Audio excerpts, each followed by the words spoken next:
नमस्कार। नमस्कार। आप सभी श्रोताओं और दर्शकों का आज के फेसबुक लाइव कार्यक्रम में हार्दिक स्वागत और अभिनंदन है। आप सभी को नववर्ष की शुभकामनाएं। आशा करती हूं कि आप सभी लोग स्वस्थ और सुरक्षित होंगे। जैसा कि आप लोग जानते ही हैं कि धात के लाइव कार्यक्रम में हम शिक्षकों से वार्ता करते हैं। धात द्वारा एक मुहिम चलाई गई है, एक कोना कक्षा का। अधिकांशतः आप लोग इसके बारे में जानते होंगे, लेकिन फिर भी कुछ दर्शक इस कार्यक्रम से अनभिज्ञ होंगे। उनकी जानकारी के लिए बता दूं कि धात द्वारा सार्वजनिक शिक्षा के उन्नयन के लिए एक पहल की गई है, एक कोना कक्षा का, जिसमें कि मात्र 100 रुपए के मासिक सहयोग से समाज के व्यक्ति जो कि सार्वजनिक शिक्षा में अपना योगदान देना चाहते हैं, सरकारी विद्यालयों में एक कोना कक्षा का स्थापित करते हैं और मासिक पत्रिकाएं छात्रों को प्रदान की जाती हैं। तो आज के कार्यक्रम में हम ऐसे ही महान शिक्षकों से मिलेंगे जो कि छात्रों के उन्नयन के लिए निरंतर प्रयासरत हैं, अथक परिश्रम कर रहे हैं। एक जापानी कहावत है, better than 1000 days of diligent study is one day with a great teacher।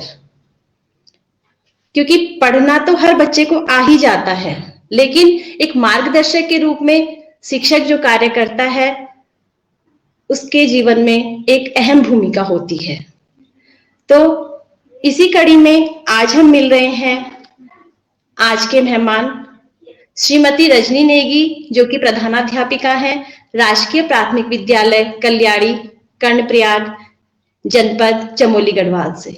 नमस्कार मैम, बहुत बहुत स्वागत है आपका कार्यक्रम में। मैम आपका माइक म्यूट है।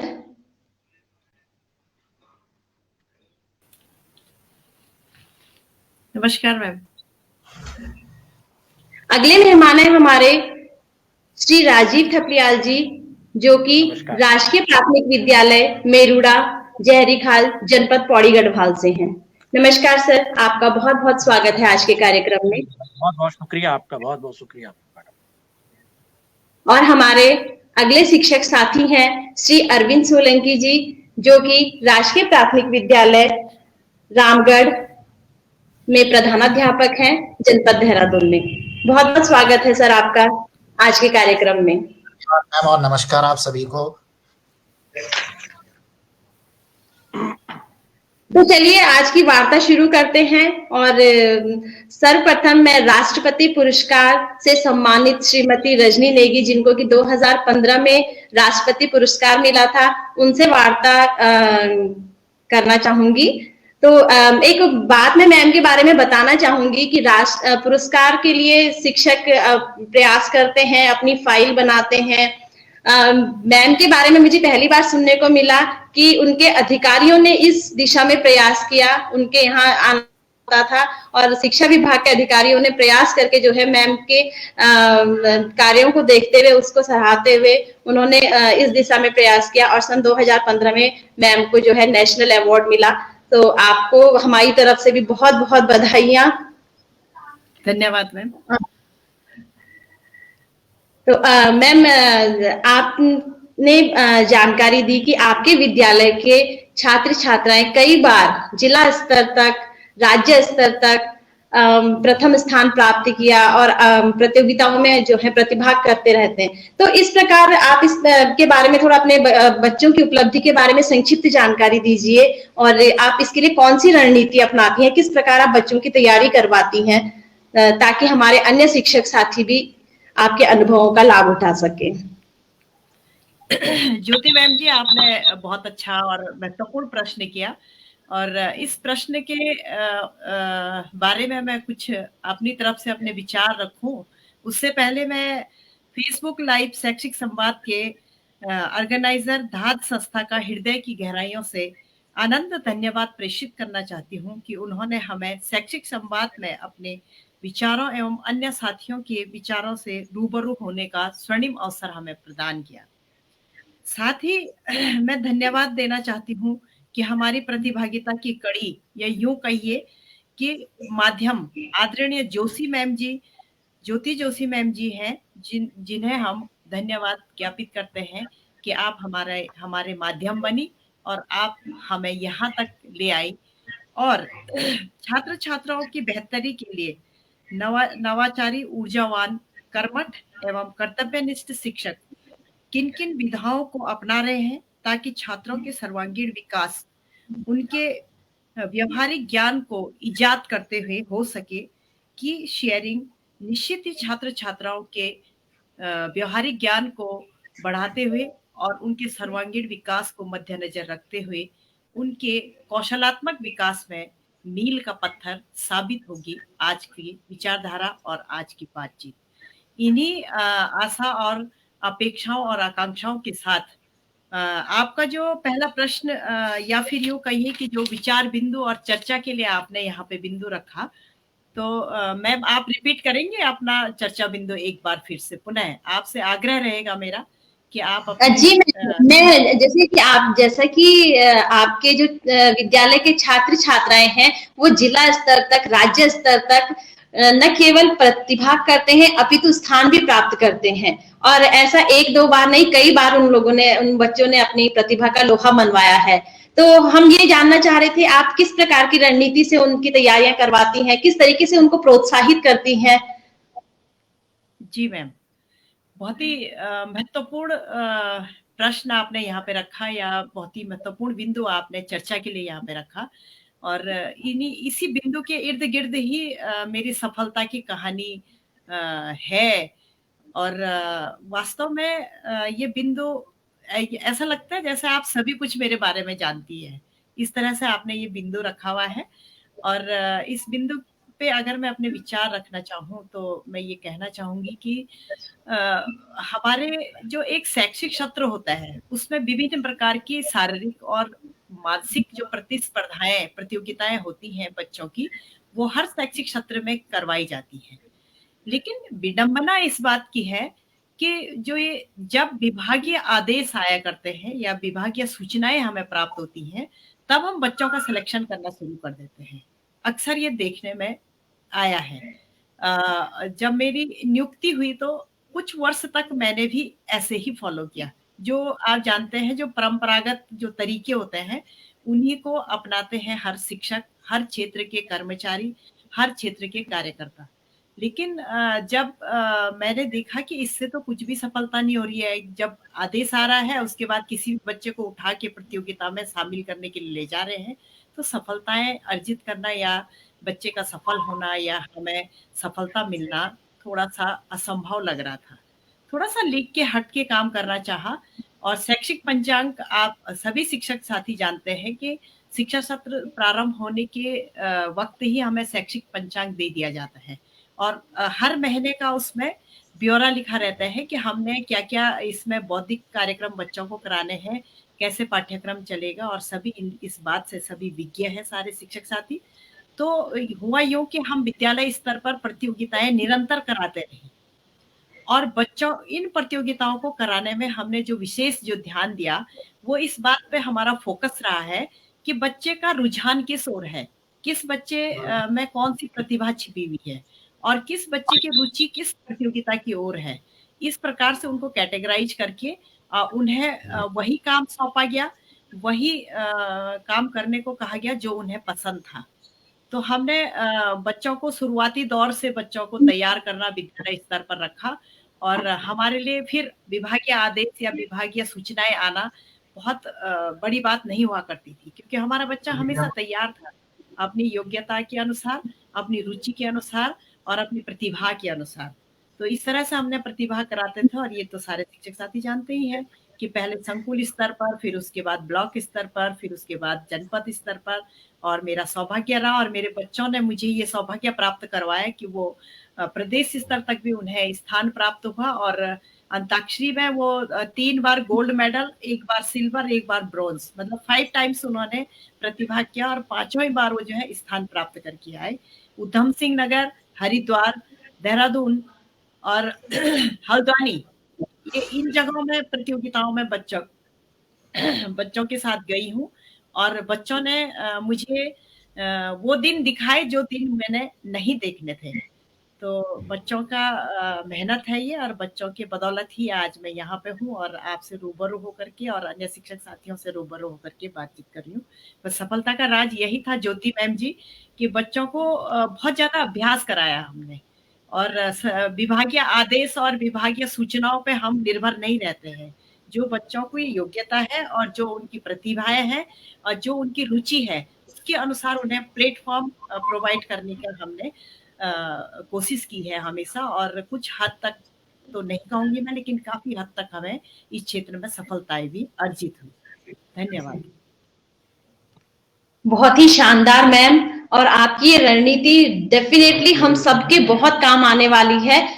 इतना अनछुआ पहलू आपने बताया है आज की, सच में वास्तव में हम लोग सही करते हैं कि जब आदेश आता है उसके बाद सर्च करना शुरू करते हैं कि किसको किस प्रतियोगिता में प्रतिभाग करवाएं, लेकिन वो कहते हैं ना जिसको सीसीई, उसका आपने बिल्कुल सही फॉलो किया है सीसीई का, कि मतलब लगातार जो सतत एवं व्यापक मूल्यांकन का जो है बिल्कुल सही उपयोग आपने किया है और बच्चों की प्रतिभाओं को पहचानना सबसे बड़ी बात है। और हमारी जो नई शिक्षा नीति है वो भी इसी ओर इंगित करती है कि हर बच्चे की प्रतिभा को पहचान के और उसका स्किल डेवलपमेंट किया जाए, और आपने तो ये प्रयास जो है पहले से ही शुरू कर दिया है। आप इसके लिए बहुत बहुत बधाई के पात्र हैं मैम, बहुत बहुत धन्यवाद इतनी महत्वपूर्ण जानकारी शेयर करने के लिए। शुक्रिया मैम। राजीव थपलियाल सर, जी जी जी आपको कई सम्मानों से सम्मानित किया गया है, रोटरी क्लब से और उत्कृष्ट शिक्षक दिवस पे उत्कृष्ट शिक्षक के सम्मान से, और इस प्रकार कई प्रकार के सम्मान आपको मिले हैं, उसके लिए आप बहुत बहुत बधाई के पात्र हैं। एक ऊर्जावान व्यक्ति के रूप में हमने भी आपको देखा हुआ है और सभी को जानकारी देना चाहूंगी कि सर के विद्यालय में एक कोना कक्षा कार्यक्रम चल रहा है। बिल्कुल, बिल्कुल। तो चलिए, जब धात का प्रोग्राम चल रहा है तो हम कोना कक्षा के बारे में बात शुरू करते हैं कि बिल्कुल निसंदेह बातचीत होनी चाहिए इस पर। हाँ, यस सर। तो कोना कक्षा कार्यक्रम जी, हाँ ठीक है मैडम। आपकी आवाज नहीं आ रही है। हाँ। एक कोना कक्षा का हमारे विद्यालय में सर मेरी आवाज नहीं आ रही है सर। कभी आ रही फिर रुक रही है। हाँ, मेरी आवाज आ रही है अब तक?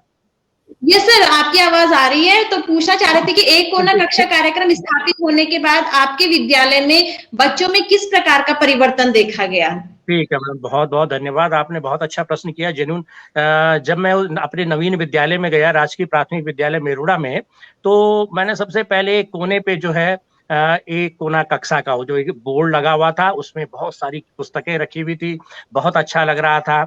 और जब मैं पहले दिन गया तो बच्चे जो हैं पुस्तकें ले रहे हैं, उसको पढ़ रहे हैं। एक ये पहले दिन का मैं अनुभव बता रहा हूँ, ठीक। उससे पहले मैंने कोरदार में जरूर देखा था इस तरह का, लेकिन इसके लिए मैं वहाँ पे जो मैडम है शिक्षक साथी हमारी श्रीमती रिद्धि भट्ट जी को, उनको क्रेडिट देना चाहूंगा कि उन्होंने बहुत अच्छे ढंग से जो है उसको मैनेज किया हुआ है। धात से भी जुड़ी हुई है मैडम, और बहुत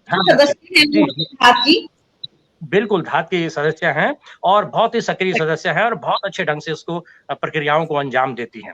तो अब उन्होंने इतना कुछ किया हुआ था तो मुझे तो फिर कोई दिक्कत ही नहीं हुई। हमने उसको थोड़ा थोड़ा आगे बढ़ाया, तो उसमें देखने में ये मिलता है कि बच्चों के पेरेंट्स जब बच्चों को छोड़ने के लिए आते हैं ना विद्यालय में, तो उस दौरान वो स्वयं बोलते हैं, गुरुजी हम तो किताब चढ़नी, ठीक।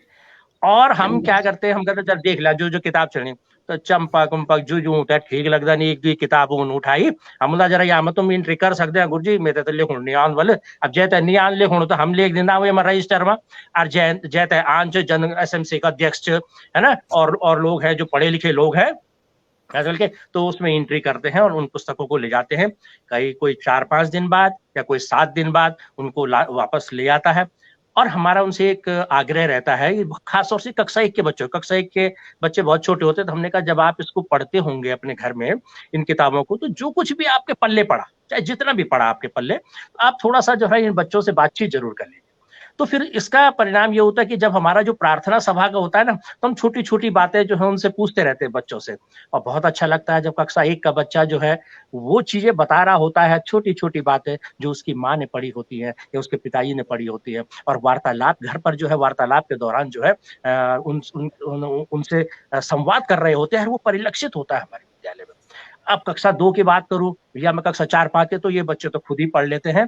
2 में तो हमारे यहाँ एक ऐसी बालिका है पावनी, आपने नाम सुना होगा उसका, है उत्तराखंड संस्कृत अकादमी द्वारा जो है क्या कहते हैं एक संस्कृत श्लोक प्रतियोगिता, गीत प्रतियोगिता हुई थी। उसने जो है विद्यालय को ही नहीं बल्कि पूरे मेरुड़ा क्षेत्र को जो है गौरवान्वित किया, पूरे विकासखंड जयहरीखाल को। तो बहुत अच्छी। अब देखिए संस्कृत उसका विषय नहीं है मैडम, कक्षा 2 में है वो, लेकिन श्लोक वगैरह इतने अच्छी ढंग से जो है उसको याद कर देती, बहुत बढ़िया। तो इसमें भी मैं निसंदेह जो है अपनी शिक्षिका साथी श्रीमती रिद्धि भट्ट जी को क्रेडिट देना चाहूंगा। ये जो क्या कहते हैं जैसे मतलब ऐसे बन गए हैं बच्चे की मजा आ जाता है, मतलब कुल मिला के पूरा माहौल जो है गुलजार हो जाता है। ठीक, तो बहुत सारा ये परिवेधात जो करने जो ये कक्षा कोना का है मुझे बहुत अच्छा लगा। ठीक, और ये इसको हम और आगे बढ़ाएंगे, जितना भी हमसे प्रयास हो पाएगा, बच्चों को और मोटिवेट करेंगे। हालांकि छात्र संख्या कम है, लेकिन हम तो ऐसा जबरदस्ती भी कहते हैं, हम तो ग्राम प्रधान जी को भी कहते हैं सर एक आध किताब ले जाइए, जरा पढ़िए इसको थोड़ा सा, तो बड़ी खुशी खुशी ले जाते हैं कभी। तो ये बड़े आनंद के क्षण होते हैं हम लोगों के लिए कि जब हमारे बच्चे जो हैं प्रार्थना सभा में कुछ ना कुछ उन बातों को शेयर कर रहे होते हैं। तो धात के संबंध में ये है, बहुत अच्छा लग रहा है, ये परिवर्तन बच्चों में देखने को मिला। थैंक यू मैडम, बहुत अच्छा प्रश्न आपने किया।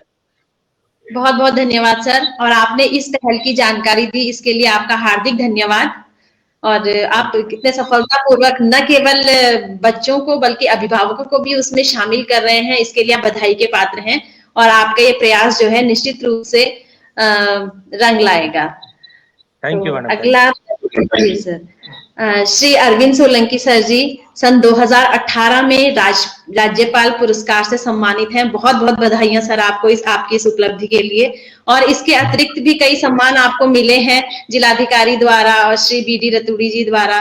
तो सर आपके एक सम्मान के बारे में पढ़ रही थी, बालिका शिक्षा के ऊपर जो था, कालसी में आपको मिला था। जी मैम, सर उसके बारे में थोड़ा प्रकाश डालें। सबसे पहले तो ज्योति मैम आपका बहुत बहुत धन्यवाद, और धात परिवार का धन्यवाद कि आप लोगों ने मुझे चर्चा में आमंत्रित किया आज। तो एनपीजीएल की जो आप बात कर रहे थे, एनपीजीएल एक राष्ट्रीय कार्यक्रम था, भारत सरकार द्वारा चलाया गया कार्यक्रम था, जो पूरे भारतवर्ष में सिर्फ उन विकास खंड में चलाया गया था जहां पर बालिका शिक्षा मतलब महिला साक्षरता दर, राष्ट्रीय जो महिला साक्षरता दर है उससे कम थी। उन ब्लॉक को तो देहरादून जनपद में ये चक्रौता और कालसी ब्लॉक में चलाया गया था, एलिमेंट्री लेवल पे, इसका जो पूरा नाम है वो है national programme for education of girls at elementary level. प्रारंभिक शिक्षा में बालिकाएं जिन्होंने स्कूल छोड़ दिया, तो हमने 14 साल तक की बालिकाएं, उस कार्यक्रम का जो वो क्रियान्वयन किया जाना था, 14 साल तक की बालिकाएं जो विद्यालय छोड़ चुकी थी उन्हें पुनः विद्यालय में प्रवेश दिलाना था, और उनकी प्राइमरी एजुकेशन और हो सके तो उन्हें जूनियर और आगे की एजुकेशन के लिए भी प्रेरित करना था। तो हमने अपने गांव में, जहां मेरी पोस्टिंग थी, प्रथम नियुक्ति मेरी प्राथमिक विद्यालय कैथरी में हुई थी, वहां पे हमने इस कार्यक्रम को चलाया। और अदर्स जो आसपास के गांव हैं क्षेत्र के, बड़ा कठिन कार्य होता था, क्योंकि आपको जौनसार या पहाड़ों की स्थिति, जहाँ पे जौनसार में तो शिक्षा का स्तर अगर राष्ट्रीय स्तर से कम था, तो निश्चित रूप से कि उस ब्लॉक को चुना गया, तो महिला साक्षरता की स्थिति काफी अच्छी नहीं कही जा सकती थी। बालिकाएं स्कूल छोड़ देती थी, या 5वीं के बाद तो बहुत ही कम जाती थी। तो हमने गांव में जाके, आसपास के गांव में जाके भी उन्हें मोटिवेट किया, उनके पेरेंट्स को, और अपने गांव में भी हमने 4 बालिकाएं जो स्कूल छोड़ चुकी थी उन्हें दोबारा से स्कूल में प्रवेश दिलाया, और उनकी प्राइमरी के साथ साथ जूनियर एजुकेशन, क्योंकि जूनियर भी हमारे गाँव में ही था, तो जूनियर तक की शिक्षा उनकी हमने अपने सामने कंप्लीट कराई। उसके बाद और आसपास के गाँव में भी हमने प्रयास किया, तो काफी बालिकाओं को जो है पुनः स्कूल में जोड़ा गया। इस कार्यक्रम के उस समय ये चक्रौतार कालसी में चलाया जा रहा था कार्यक्रम। इस कार्यक्रम के लिए मुझे उस समय कालसी ब्लॉक में सम्मानित किया गया था। शानदार सर, बालिका शिक्षा बहुत ही महत्वपूर्ण पहलू है, और वास्तव में शायद चक्राता कालसी जैसे स्थानों में इसकी इम्पोर्टेंस उतनी नहीं समझी जाती होगी। तो आप लोगों ने इसको इस जागरूक अभियान को चलाया, उसके लिए आप सम्मानित किए गए, आप इसके लिए बहुत बहुत बधाई के पात्र हैं। और आपका ये सराहनीय कदम कई बालिकाओं के जीवन में रोशनी भरी होगी, सराहनीय कदम ने, ऐसा मेरा विश्वास है। जैसा कि आप सभी जानते हैं कि कोविड-19 के दौर में सभी विद्यालय भौतिक रूप से बंद थे और शिक्षण व्यवस्था पटरी से उतर गई थी। कई बार शिक्षकों ने अपनी तरफ से कई प्रयास करते रहे, किसी को सफलता मिली, किसी को नहीं मिल पाई। तो रजनी नेगी मैम से जानना चाहूंगी कि कोविड-19 में जब विद्यालय भौतिक रूप से बंद थे, तो किस प्रकार आपने अपने बच्चों से संपर्क किया और किस प्रकार आपने अपनी शिक्षण अधिगम प्रक्रिया को सुचारू बनाए रखा? तो हम आपके अनुभवों से जानना चाहेंगे, क्योंकि दोबारा हम उसी स्थिति में हैं, तो डेफिनेटली आपके अनुभवों का लाभ हम उठाना चाहेंगे मैम। धन्यवाद मैम। आपका प्रश्न बहुत इस समय पीरियड को अगर हम देखें, इस पीरियड को, कोविड पीरियड को, नीड ऑफ द टाइम ये क्वेश्चन है जी, बहुत महत्वपूर्ण प्रश्न है। वर्तमान जो स्थिति चल रही है उससे ये प्रश्न बहुत ही ज्यादा रिलेट करता है।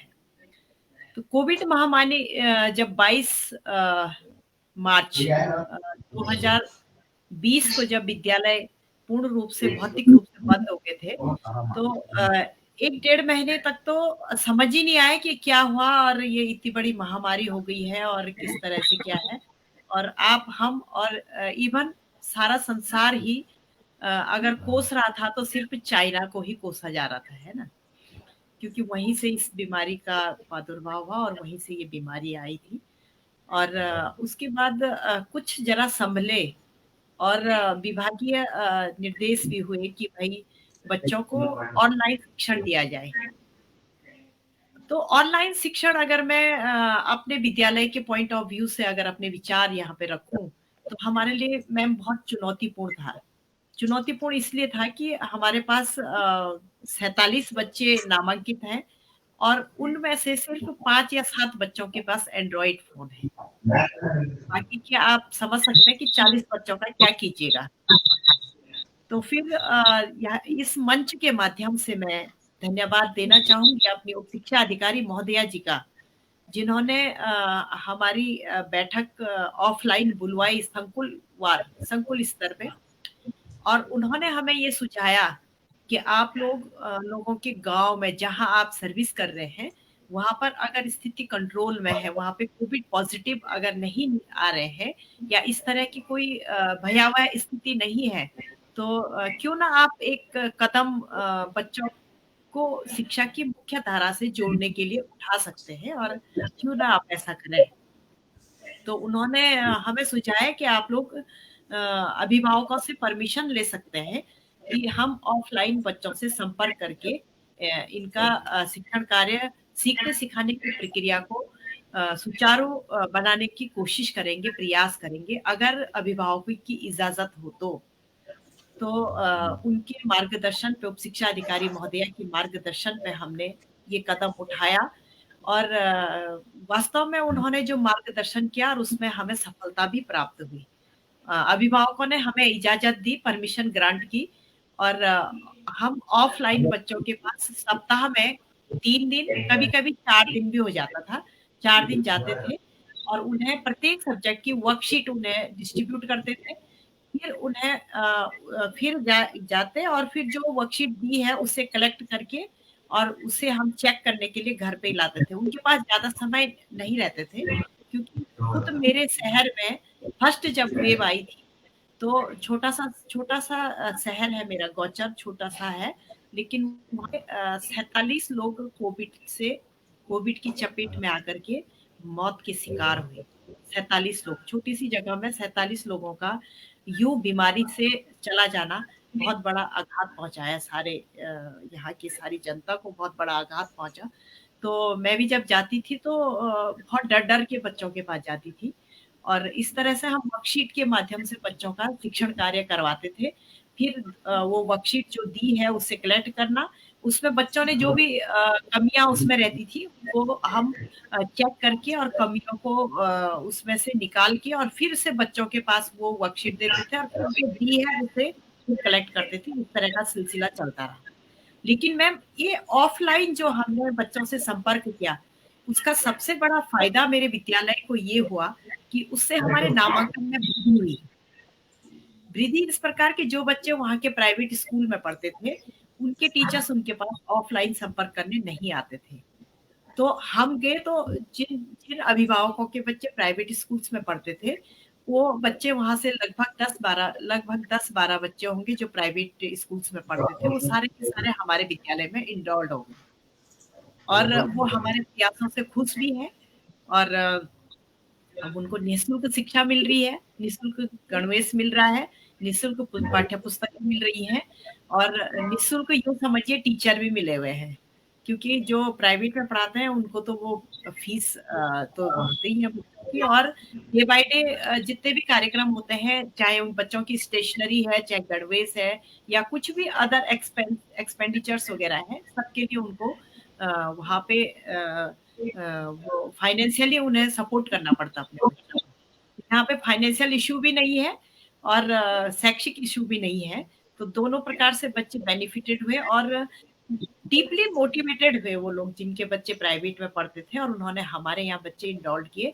तो हमारी सबसे बड़ी उपलब्धि ये भी रही बच्चों से घर-घर संपर्क करके। तो इस तरह से हमने उनके सीखने-सिखाने की प्रक्रिया को ऑफलाइन संपर्क करके वर्कशीट के माध्यम से उनको जारी रखा और प्रयास किया कि बच्चों की सीखने-सिखाने की प्रक्रिया जारी रहे और बच्चे शिक्षा की मुख्य धारा से जुड़े रहें।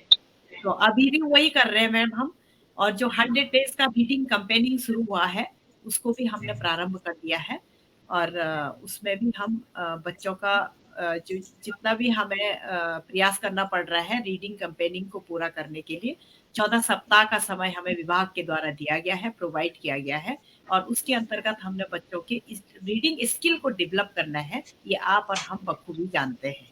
तो उस कार्य को भी हम ऑफलाइन बच्चों से संपर्क करके अंजाम देने की कोशिश कर रहे हैं। Thank you so much ma'am. Mike over to Jyoti ma'am. बहुत ही शानदार पहल मैम आपने जो की है बच्चों से संपर्क करने की, रिस्क लेके आप गए, अभिभावकों का सहयोग मिला, आपकी उप शिक्षा अधिकारी भी इसके लिए बहुत बहुत बधाई की बात है कि उन्होंने रुचि दिखाई इसमें और आप लोगों को एक सॉल्यूशन दिया कि एक थोड़ा सा सपोर्ट मिल जाता है पीछे से, तो एक कदम उन्होंने बढ़ाया तो 4 कदम आप लोगों ने बढ़ाए। और मैम इसी क्रम में आपने एक शोध मेले का जिक्र किया था, तो साथ में अगर इसकी भी आप जानकारी दे दें कि किस प्रकार आपने वो बाल शोध मेला ऑर्गेनाइज किया था, ऑनलाइन या ऑफलाइन। जी मैम, जरूर मैं इस भी आपसे बातचीत करना चाहूंगी और पुनः आपका धन्यवाद देना चाहूंगी कि आप हमारे माध्यम हैं और इस मंच पे अपने विचारों की शेयरिंग के लिए आपने हमें अवसर प्रदान किया, इसके लिए आपका कोटि-कोटि धन्यवाद। मैम धन्यवाद, हमारी तरफ से आपके अनुभव जो है हम सभी को सीखने को मिलेंगे। आपका बहुत बहुत धन्यवाद कि आपने अपना अमूल्य समय निकाला। जी मैम कंटिन्यू। चर्चा के लिए आपने फिर से हमारे सामने बिंदु रखा है कि शोध जो मेला कराया था हमने, हमारा ऑफलाइन शिक्षण का कार्यक्रम कोविड काल के दौरान चल ही रहा था कि बीच में एक विभागीय निर्देश आए कि आप बच्चों के बीच बाल शोध मेला करवा सकते हैं ऑफलाइन या ऑनलाइन, जैसा भी आपकी देशकाल और परिस्थिति अलाउ करती है उसके हिसाब से आप इसको कर सकते हैं। उसकी सारी जितनी भी अवधारणाएं थी और कैसे ये शोध मेला होना है और किस प्रकार से शोध मेला बच्चों के बीच में कराया जाना है और कैसे करके बच्चा शोध करेंगे, और शोध का नाम सुन के ही थोड़ा सा आश्चर्य में तो हम भी पड़ ही गए थे। बेसिक का बच्चा और शोध, ये प्रश्न चिन्ह हमारे सामने था, लेकिन जब इसकी गहराइयों तक हम गए और जब हमें ऑनलाइन अजीम प्रेमजी फाउंडेशन के द्वारा हमें इसका प्रशिक्षण दिया गया, ऑनलाइन वर्कशॉप रखी गई और वर्कशॉप के माध्यम से हमें वर्कशॉप डीपीओ और उप शिक्षा अधिकारी और अजीम प्रेमजी इन तीनों के तत्वावधान में हमें प्रोवाइड की गई वर्कशॉप। तो 2 दिन का वर्कशॉप था और उसमें हमें विस्तार से बताया गया कि किस प्रकार जो हम बाल शोध मेला बच्चों के बीच में कराएंगे और किस प्रकार से हमें उसका शीर्षक का चयन करना है और किस प्रकार से जो बाल शोध मेला होगा वो छोटा-छोटा सा शोध करना है और वो शोध ऐसा होगा कि वो चीजें सराउंडिंग में पहले से ही उपलब्ध हैं, लेकिन उसकी बच्चों को अवेयरनेस कम है और बच्चों को उससे फुली और 100% अवेयर करने के लिए हमें ये शोध कार्य बच्चों के बीच में करना है। शीर्षक कुछ भी हो सकता है आपकी सराउंडिंग के इर्द गिर्द।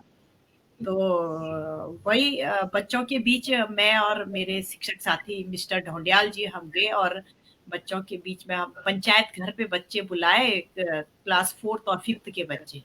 तो वहां पर बच्चे गैदर किए और बच्चों को हमने शोध की परिकल्पना और शोध का जो कॉन्सेप्ट है वो उनसे बातचीत के माध्यम से शोध की बात हमने कही और बच्चे बहुत एक्साइटेड थे क्योंकि हमने उसमें कहा कि हम इसमें एक शीर्षक चुनेंगे, शीर्षक आपके आसपास का होगा, इसमें हम कुछ प्रश्नों का निर्माण करेंगे, फिर स्थानीय भ्रमण करेंगे, स्थानीय जो संदर्भ समूह होता है या स्थानीय जो लोग होते हैं उनसे उन प्रश्नों का जवाब जानेंगे हम। उन प्रश्नों के बारे में हम उनसे उनके सामने वो प्रश्न रखेंगे और उस शीर्षक के बारे में उनके द्वारा हम जानकारी हासिल करेंगे और शीर्षक आपके ही इर्द गिर्द का होगा। तो बच्चे बहुत एक्साइटेड थे। तो हमने मैडम पत्र शीर्षक चुना उसके लिए, पत्र, खत, लेटर। तो वो हमने शीर्षक चुना और क्योंकि आज की डेट में कि अगर हम बात करें तो संदेश एक स्थान से दूसरे स्थान तक पहुंचाने के लिए बहुत सारे संसाधन है हमारे पास। हम ये मैसेज के द्वारा, मोबाइल फोन्स के द्वारा, फोन कॉल करके मैसेज दे देते हैं, लेकिन पत्र में जो ताकत थी वो इन संदेशों में वो ताकत नहीं है। और फिर देखें तो बच्चे विद्यालय में भी अपना पत्र देते हैं बच्चे उसके लिए कि भाई आपको प्रार्थना के लिए, अवकाश के लिए पत्र लिखना है। तो उनको लगा कि अच्छा, हमने पूछा बच्चों से क्या आपने कभी पत्र लिखा किसी को कि नहीं। मैंने कहा लिखा है, आपको याद नहीं है। तो कहने लगे कि लिखते हो? मैंने कहा आप। तो कहने लगे कैसे लिखते हैं मैम? मैंने कहा आप तो हमें पत्र लिखते हो, कैसे लिखते हो? मैंने कहा विद्यालय के लिए प्रार्थना पत्र लिखते हो। तो बच्चे बहुत एक्साइटेड थे और उन्होंने कहा कि हाँ मैडम। तब उन्होंने स्वीकार किया कि हाँ, अरे हाँ, हम तो आपको पत्र लिखते हैं, गुरुजी को, सर को भी लिखते हैं। तो इस तरह से हमने उस पत्र से बच्चों को परिचित कराया कि पत्र में कितनी ताकत होती है। संग्रहालयों में पत्र है, एक वही तो पत्र है जिसके माध्यम से जिसको लिख लिख करके जो है महात्मा गांधी जी और अन्य हमारे महान देश प्रेमियों ने देश को स्वतंत्रता दिलाई। तो संदेश भेज करके, तो पुराने जमाने में कैसे संदेश भेजे जाते थे, क्या होते थे। और आपके यहाँ पे अगर हम पत्र पे काम करेंगे तो आप पूछिए, प्रश्नों का निर्माण किया स्थानीय संदर्भ समूहों के से पूछने के लिए कि पत्र आपके गांव में सबसे पहले किसका पत्र आया तो किसने पढ़ा था, उस पत्र को कौन लाता है। तो इस तरह के माध्यम बनाए हमने, बहुत सारे प्रश्न बनाए और बच्चे बहुत प्रसन्नचित्त थे और वो गए। और मैम उनका अपने ग्रामवासियों से इंटरेक्शन भी हुआ और उन्होंने बहुत सारी जानकारियां हासिल भी की।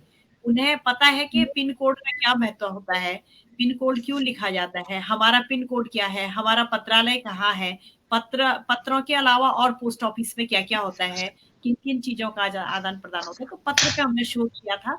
उससे क्या हुआ कि बच्चों की कल्पना शक्ति का विकास हुआ, बच्चों में तर्क शक्ति का विकास हुआ और सबसे बड़ी बात यह है कि बच्चों में खोजी प्रवृत्ति का विकास हुआ। और उससे बड़ी भी उपलब्धि ये रही कि बच्चे कल्पनाशील बने। और जो हमारे लिए सबसे बड़ी फायदेमंद बात हुई वो ये हुई कि बच्चे हमारे कक्षा 2 से, कक्षा 3 से और 5 तक के बच्चे बिना अशुद्धियों के प्रार्थना पत्र लिखने लगे हैं, अवकाश के लिए जब प्रार्थना पत्र लिखते हैं। तो पत्र तो बहुत अच्छे से उनको, वास्तव में शोध से काफी ज्यादा फायदा मिलता है। और गांव के बीच भी वो गए और उन्होंने प्रश्न उत्तर के माध्यम से गांव के अपने, उनको लगा कि अरे मैं ताऊ से प्रश्न करूंगा, मैं ताई से प्रश्न करूंगा, दादी से प्रश्न करूंगा। तो इस तरह का मतलब काफी रोमांचक रहा शोध कार्य और कहीं ना कहीं हमें बच्चों के कौशलात्मक विकास में इससे फायदा मिला। धन्यवाद। Mike over to Jyoti ma'am. इस नवाचार के लिए आप बहुत बहुत बधाई की पात्र हैं कि आपने कितने साधारण तरीके से, मतलब बाल शोध देख के कितना कॉम्प्लिकेटेड सा वर्ड लगता है कि बच्चे कैसे करेंगे, वैसे ही स्कूल में जब रेगुलर आते हैं तब नहीं हो पाता है तो ऑफलाइन कैसे हो पाएगा। लेकिन आपकी जो रणनीति थी और आपका जो टॉपिक चयन करने का तरीका था वो बहुत ही शानदार था। और आपने जो एक पत्र जैसा मतलब जिसको लोग भूलने लगे थे, उस पहलू को आपने बच्चों के सामने लाया। बहुत बहुत बधाई मैम इसके लिए।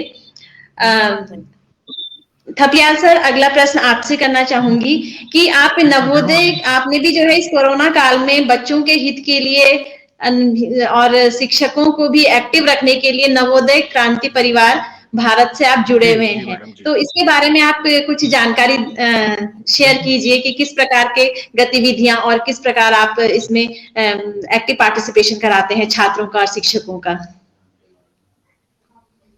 जी जी मैडम, लॉकडाउन के दौरान जो है हमने जो है हमारा एक नवोदय क्रांति परिवार है, ये इसके संस्थापक जो है संदीप ढिल्लोन जी हैं, और ये समूचे वर्ष की जो है शिक्षक साथी इसमें जुड़े हुए हैं और सरकारी शिक्षा की बेहतरी के लिए काम करते हैं। तो इसमें बच्चों के लिए छोटे छोटे और टीचर्स के लिए भी छोटी छोटी प्रतियोगिता, जैसे हरेला के टाइम पे जो है पर्यावरण संरक्षण और संवर्धन के लिए लेकर जो है कुछ प्रतियोगिताएं हुई, तो बच्चों ने उसमें शिरकत की। उसके बाद क्या किया कि क्या कहते हैं एपिस्टो ऐप के माध्यम से जो है क्या कहते हैं बच्चों को उनके उत्साहवर्धन के लिए सर्टिफिकेट प्रदान किए, तो बच्चों को बहुत अच्छा लगा, बच्चों की रुचि बढ़ने लगी।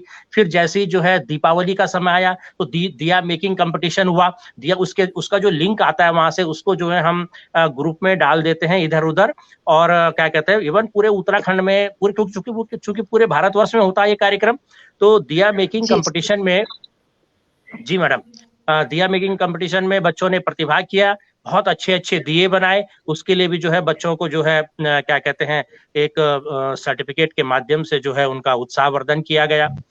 और कुछ प्रतियोगिताएं तो लगातार चलती रहती थी, बच्चे क्या कहते हैं उन कुछ प्रतियोगिताओं में प्रतिभाग करते थे, और उसके बाद उसका एक क्राइटेरिया था कि प्रतिभागियों के 60% अंक आने अनिवार्य हैं। 20 प्रश्न होते थे और बच्चे उनको करते रहते थे, खूब जुड़े हुए रहते थे, और अपने स्टडी का बड़ा उत्साह बच्चों के अंदर रहता था। और जैसे उदाहरण के लिए राष्ट्रीय पर्वों पर देशभक्ति के गीत गायन प्रतियोगिता, देशभक्ति से संबंधित कविताएं, इनको भी जो है बच्चे जो है छोटी छोटी 2 मिनट की वीडियो बनाकर भेजते थे और उसको हम आगे फॉरवर्ड करते थे। वहां से जो है फर्स्ट सेकंड थर्ड या कंसोलेशन वगैरह बच्चों को जंग से क्या कहते हैं सर्टिफिकेट वगैरह प्रदान किए जाते थे, तो बच्चे काफी रुचि लेते थे इसमें। तो ये नवोदय क्रांति परिवार का बहुत अच्छा स्टेप था। और फिर उसकी छोटी छोटी वीडियो जो टीचिंग वीडियो है उनको भी हम बच्चों तक जो है वो लिंक आता, लिंक में जो कक्षा 1 से 5 तक, कक्षा 1 से 8 तक ऐसे लिंक होते थे, उनको जो हम बच्चों के तक भेजते थे, तो बच्चे बड़े आनंदित होते थे। छोटी छोटी बातों को जो है उसमें दिया हुआ रहता था, बच्चे बड़े आनंदित होते थे। हमको भी निश्चित रूप से अच्छा लगता, और इससे मदद भी मिल रही होती है। ठीक, बहुत अच्छा। तो ये अच्छी संस्था है, बच्चों के विकास के लिए और सरकारी शिक्षा की बेहतरी के लिए कार्य करती है। बहुत निसंदेह जो मुझको तो बहुत अच्छा लगता है। अभी हम तो आपके पास भी भेजते हैं, आपने भी कई बार प्रतिभाग किया, मुझे बहुत अच्छी तरह से याद है, आपके विद्यालय के बच्चों ने भी किया, तो निश्चित रूप से अच्छा लगता है। चूंकि हम आपसे IIM काशीपुर में मिले थे, बहुत सारे शिक्षक साथियों ने जो है इसके बारे में जानना चाहे, हमने जब लिंक भेजा और साथियों ने प्रतिभाग किया तो इतना अच्छा लगता है, इतने आनंद की अनुभूति होती है। और जब आप उस लिंक को अपने बच्चों तक भेजते हैं और उसके बाद जब बताते कि मेरे 5 बच्चों ने प्रतिभाग किया, मेरे 7 बच्चों ने प्रतिभाग किया, तो निसंदेह ये जो है ये क्षण जो है हमारे लिए बड़े गौरवान्वित करने वाले क्षण होते हैं। तो इस तरह से लॉकडाउन के दौरान ये प्रोसेस चलता है और अभी भी चल ही रहा है। कभी अभी 1-2 दिन। जी मैडम, जी जी, बहुत बहुत धन्यवाद, बहुत अच्छा प्रश्न किया आपने। ठीक, क्योंकि आप भी कहीं ना कहीं जो है जी मैडम, हाँ बोलिए। बच्चे जो है टेक्नोलॉजी भी सीख रहे हैं और उनको भी ई-सर्टिफिकेट प्राप्त होता है, तो आत्मविश्वास में वृद्धि होती है। हमें इतना अच्छा लगता है तो डेफिनेटली बच्चों को भी अच्छा लगता होगा।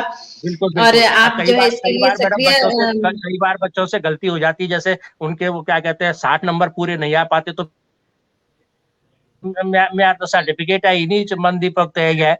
ठीक, तो थोड़ा फिर बच्चे को फिर सेटिस्फाई करना पड़ता है, तो बेटा ऐसा है इसमें या तो 55 नंबर रह गए होंगे या 50 नंबर रह गए होंगे, तो थोड़ा सा अगली बार जब कभी होगा तो इसको एक अच्छी तैयारी के साथ में करना है इसको, है ना। तो निश्चित रूप से अच्छा, बच्चे देखिए अपने आप सर्टिफिकेट डाउनलोड कर रहे हैं, देखिए तकनीकी रूप से तो जो सक्षम हुए हैं बच्चे निसंदेह। ठीक, तो ये बहुत अच्छे क्षण है मैडम, और बच्चे यदि सीखते रहें, आगे बढ़ते रहें, तो निश्चित रूप से गुरुजनों के लिए तो यही सबसे बड़ी सौगात है। Definitely sir. सोलंकी सर, आपने भी निश्चित रूप से कोविड काल में बहुत प्रयास किए होंगे, लेकिन उससे पहले जो है एक बहुत ही महत्वपूर्ण चुनौती जो हम सभी सरकारी विद्यालय के शिक्षकों के सामने है, छात्र संख्या की। और जैसा कि आपने बताया कि 2017 में 61 छात्र संख्या जो कि अब 157 हो गई है, तो किस प्रकार सर कौन से आपने प्रयास किए अपना नामांकन बढ़ाने के लिए, छात्र संख्या बढ़ाने के लिए? लगभग आपने तिगुनी अपने विद्यालय की छात्र संख्या कर दी है। मैम, जब मैं 2017 में यहाँ पे गया इस स्कूल में, प्राथमिक विद्यालय रामगढ़ में, तो वास्तव में छात्र संख्या 61 थी और उसी समय मार्च में मैम रिटायर हुई थी, तो तीसरे अध्यापक के रूप में मेरी वहाँ पे नियुक्ति हुई। हमने देखा हमारा जो एक क्षेत्र है, सिविक क्षेत्र, वहाँ पे राजाजी नेशनल पार्क से लगता हुआ विद्यालय है, तो गुज्जर लोग काफी रहते हैं, पर उनके साथ समस्या थी कि वो बच्चों को स्कूल नहीं भेजते थे। मैंने अपनी जो साथी शिक्षिकाएं थी उनसे बात की, तो जंगल के किनारे का एरिया था, तो सभी लोग इतने बेफिक्री से वहां पे नहीं जा पाते थे। हमने घर घर जाके उनसे संपर्क किया और वो उनके लगभग आज सारे बच्चे हमारे विद्यालय में इनरोल्ड हैं और नियमित रूप से स्कूल भी आ रहे हैं जब स्कूल खुलता है। और आज की डेट में हमारे विद्यालय में जो है लगभग 30 या 31 बच्चे गुज्जर परिवारों से हैं, जो कि पहली पीढ़ी के सीखने वाले हैं। उनके माँ बाप ने कभी विद्यालय नहीं देखा, उनके परिवार में किसी ने विद्यालय नहीं देखा, और बहुत अच्छा लगता है जब वो काम करते हैं। और उनमें से कई लोग, अधिकतर के पास स्मार्टफोन नहीं है, लेकिन 2-4-5 परिवारों के पास स्मार्टफोन है, और वो जब काम करके भेजते हैं तो एक बहुत ही खुशी मिलती है हमें। और बच्चों से जो जुड़ाव होता है उनका, फिर हम जहाँ पे नहीं हो पाता उनके लिए हम कोरोना काल की अगर बात करें तो वर्कशीट हम हर 15 दिन में प्रोवाइड कराते हैं, क्योंकि 157 बच्चे हैं, 4 हमारे सिविक क्षेत्र हैं, तो रोज रोज जाना संभव नहीं हो पाता। हमने 15 दिन का एक प्रोग्राम फिक्स किया हुआ है। हम लगभग 15-20 पेज की एक वर्कशीट उनके लिए तैयार करते हैं, 15 दिन में उस काम को करते हैं। अगली वर्कशीट हम उन्हें देते हैं और वो वाली वर्कशीट पुराने वाली उनसे ले लेते हैं, उसे हम अपने घर पे या विद्यालय में जितनी देर रुकते हैं उसे चेक करते हैं। तो इस तरह से हमने जो है उन्हें मुख्य धारा से जोड़ने की कोशिश की है। और मतलब इस बात की बहुत खुशी है कि आज वहाँ पे मेरे विद्यालय के, जो हमारा विद्यालय का सिविक क्षेत्र है, वहाँ पे कोई भी बच्चा ड्रॉप आउट नहीं है, विद्यालय से बाहर नहीं है कोई भी बच्चा, सारे बच्चे इनरोल्ड हैं। चैलेंजिंग है, कई सारे बच्चे ऐसे थे जो बस्ती, एक छोटी सी बस्ती भी पड़ती है जो नदी के किनारे बसी हुई है, वहाँ के बच्चे भी, मदर और फादर दोनों जो है कामकाजी हैं। माताएं घरों में, कोठियों में झाड़ू पोछे का काम करती हैं, फादर दिहाड़ी मजदूरी का काम करते हैं। घर पे अगर 2 साल का बच्चा है तो उसे खिलाने की जिम्मेदारी है। बड़े बच्चे की जो 5 या 7-8 साल का है, तो उन्हें भी कन्विंस किया, उन्होंने भी अपने बच्चों को फिर स्कूल में एडमिशन दिलाना शुरू किया। और आज जैसा कि मैंने आपको बताया कि हमारे सिविक क्षेत्र में एक भी बच्चा विद्यालय से बाहर नहीं है। तो हमने इस तरह से डोर टू डोर, मतलब हम हर 15 दिन में प्रत्येक बच्चे के परिवार से मिलने की कोशिश करते हैं, जितने भी परिवार हमें मिल पाते हैं। हमारा मतलब टूर लगना ही लगना है, वो कितने मिल पाते हैं वो तब देखा जाता है फील्ड में जाके। कोशिश यही रहती है कि लगभग 15 दिन में हर बच्चे के पेरेंट्स से मिल लिया जाए। बहुत ही शानदार प्रयास सर।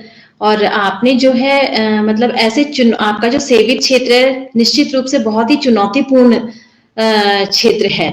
जिस प्रकार आपने बताया कि गुर्जर बस्ती से और फर्स्ट जनरेशन लर्नर आपको मिले हैं, तो उनको पढ़ाना अपने आप में चुनौतीपूर्ण कार्य है।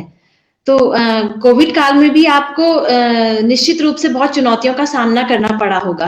तो इसके लिए सर वर्कशीट हो पाई या सिर्फ वर्कशीट के द्वारा ही संपर्क हो पाया, या कुछ बच्चे आपसे ऑनलाइन भी जुड़ पाए?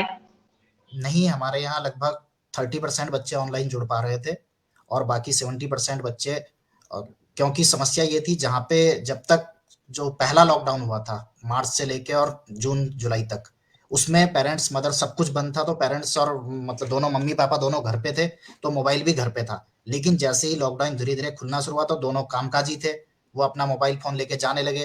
तब चैलेंज जो है बढ़ने शुरू हो गए। फोन घर पे है नहीं, रात को आके बच्चा 7-8 बजे फादर आ रहे हैं, फोन एक ही है, कुछ परिवारों ने फोन भी लिए हैं। उसके बाद धीरे धीरे स्थितियां सुधरी हैं, तो आज लगभग 50% बच्चे ऑनलाइन, अभी भी 50% ही ऑनलाइन। और आज हमने एसएमसी की बैठक भी रखी थी, माह का अंतिम शनिवार था, तो जो बच्चे अब तक नहीं जुड़ पा रहे थे वो हमने फोन लेके बुलाया था, पेरेंट्स को, बच्चों को तो नहीं बुलाया था, कि आप फोन लेके आइए जिन्हें नहीं जुड़ना आ रहा था। क्योंकि कई सारे माता पिता ऐसे हैं जो बिल्कुल अशिक्षित हैं, जिन्हें गूगल मीट पे या जूम पे जुड़ना नहीं आता, तो वो फोन लेके आए, फिर उन्हें हमने जुड़ने की प्रक्रिया बताई और जो एटिकेट्स हैं सोशल मीडिया पे, क्योंकि कई 2-3 दिन से हम क्लास ले रहे थे, तो बच्चे माइक ऑन कर दे रहे थे या बिना वजह हल्ला हो रहा था, या पीछे बैकग्राउंड में कई सारी चीजें ऐसी थी जो मतलब प्रदर्शित नहीं की जानी चाहिए। या बच्चे स्क्रीन प्रेजेंट कर दे रहे थे तो दूसरे को डिस्टर्ब हो जा रहा था। तो उस चीज़ के बारे में हमने उन्हें आज अच्छी तरह से जानकारी दी और अब सोमवार को हमारी जो क्लास होगी उसमें देखते हैं कितना इम्प्रूवमेंट होता है उससे और कितने बच्चे। बाकी बच्चों के लिए हमारा अभी भी रूटीन वही है कि हर 15 दिन में वर्कशीट प्रोवाइड करानी है। हमारे सारे टीचर्स हमारे अब तो 5 हो गए हम, उस समय 4 टीचर थे। तो हम 4 क्षेत्रों में 2 टीचर 2 क्षेत्र में जाते थे, 2 टीचर 2 क्षेत्र में पकड़ते थे और इस तरह से हम जो है 1 दिन या 2 दिन में पूरे एरिया के हर एक बच्चे, हर एक परिवार को कवर करने की कोशिश करते थे।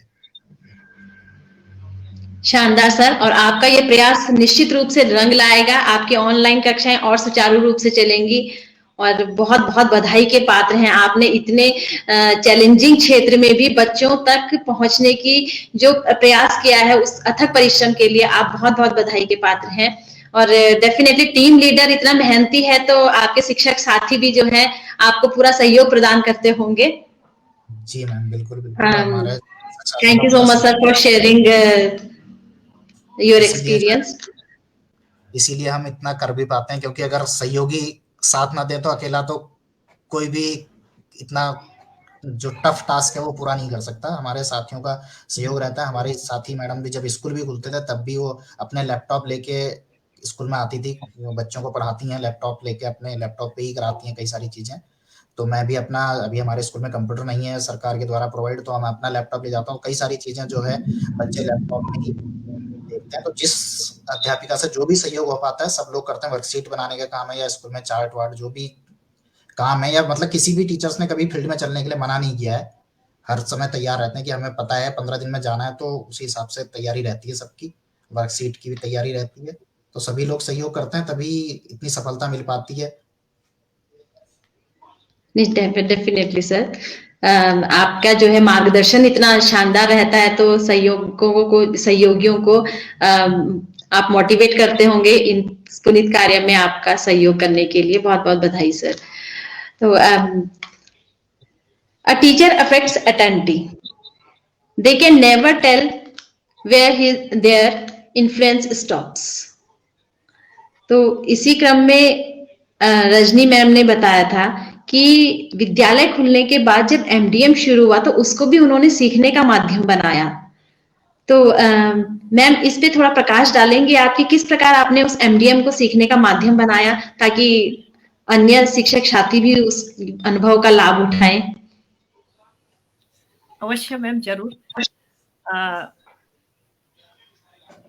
आप हम सभी जानते हैं कि 22 मार्च 2020 से और 20 सितंबर 2021 तक प्राथमिक की कक्षाएं पूर्ण रूप से भौतिक संचालन वहां पर नहीं हो पाया। 21 सितंबर 2021 को विद्यालय पुनः संचालित किए गए और ऑफलाइन मोड पे विद्यालय चलने लगे। उसके बाद 1 नवंबर 2021 से एमडीएम प्रारंभ हुआ।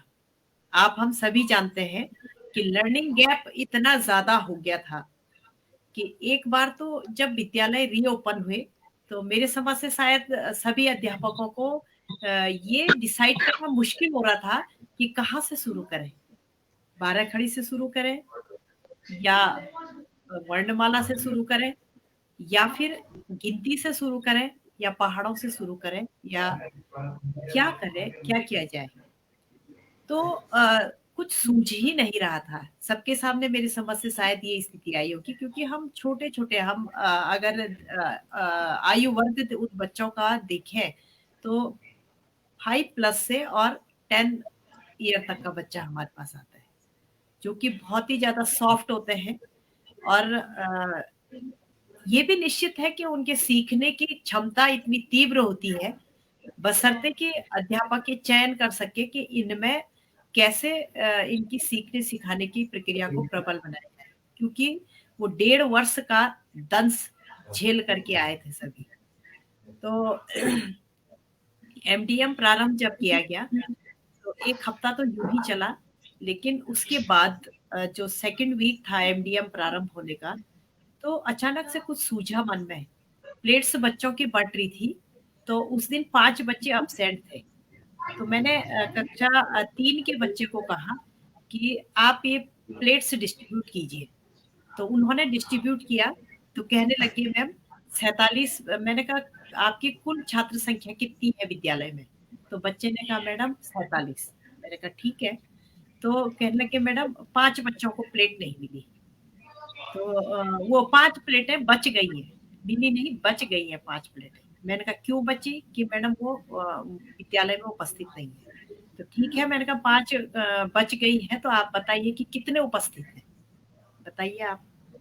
तो फिर थोड़ा सा परेशानी हुई, उससे नहीं बता पाया वो बच्चा, कक्षा 3 का बच्चा नहीं बता पाया। तो फिर मैंने कक्षा 5 के बच्चे से मैंने कहा ज्यादा टिपिकल नहीं बनाना है, हार्ड स्पॉट ज्यादा नहीं रखना है बच्चे के सामने। तो 5 के बच्चे को बुलाया, खड़ा किया और उन्होंने बताया 5 के बच्चे ने कि मैम 42% है और 5 बच्चे अब्सेंट हैं। तो इस तरह से ऐसा ही चलता रहा सिलसिला। तो कभी ना बचे प्लेट, तो हमने कहा कि आज क्यों नहीं बची, कि आज सारे बच्चे उपस्थित थे।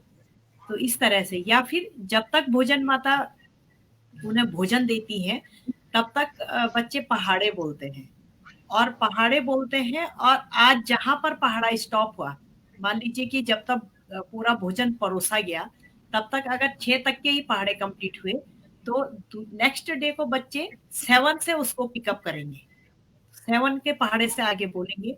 मान लीजिए नेक्स्ट डे को 12 या 13, 14 तक ही पहुंचे, तो फिर उससे आगे पिकअप करेंगे, 20 तक कंप्लीट हो गया, फिर 2 से स्टार्टअप होगा। तो इस तरह का। तो बाद में मैंने देखा ये तो बहुत अच्छा है, इसमें बच्चों पे होड़ लग रही है कि हम इसको करें, हम इसको करें, मैं आज पहाड़े बोलूंगा, मैं बोलूंगी, और बाकी उसका अनुकरण करेंगे। एक बच्चा बोले, बाकी अनुकरण करें, इस तरह से। तो फिर ये सिलसिला चलता रहता है। Secondly ma'am, the 3rd week of school opening, उसके बाद मैंने 1 हफ्ते के अंदर फिर डिसाइड किया कि क्यों ना जो भोजन कक्ष है उसमें संतुलित आहार का चार्ट बना दिया जाए परमानेंटली, पेंटर बुला के। तो उसमें संतुलित आहार और उसमें 5 पोषक तत्व शो करा दिए, और किन किन चीजों में ये 5 पोषक तत्व मिलते हैं उनके चित्र भी वहां बना दिए। तो इस तरह से उस पे भी कार्यक्रम चलता है।